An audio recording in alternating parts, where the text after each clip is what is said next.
భైరవుని బొమ్మగా గాలిలో వెళ్ళిపోయి ఆమె భాగ్యం తీయలేకపోయింది. కాబట్టి పార్వతీదేవి చంద్రుని బొమ్మగా అతనికి ఆమె చెలిమిటి చేసి పెట్టి అతను భాగ్యమును హరింపలేకపోయింది. అటు బొమ్మల భారతీ సూర్యుని బొమ్మగా అతనికి ఆమె క్షీరాణమని వెండిపెట్టింది. అందుచేత అతను కూడా భాగ్యమును హరించలేకపోయింది.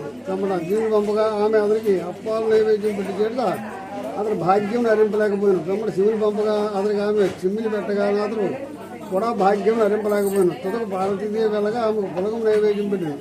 అంత పార్వతీదేవి ఆమె భక్తికి మెచ్చి నీవు మాకు అందరికను పెట్టిన 9 పదార్థములను ఉద్యాపన చేసిన ఎడల మానవులకు సకల సంపదలు కలుగును అని చెప్పి వెడలిపోయాను. ఈ కథ చెప్పేవారికి చెప్పుకుని అక్షంతలు వేయించవలను.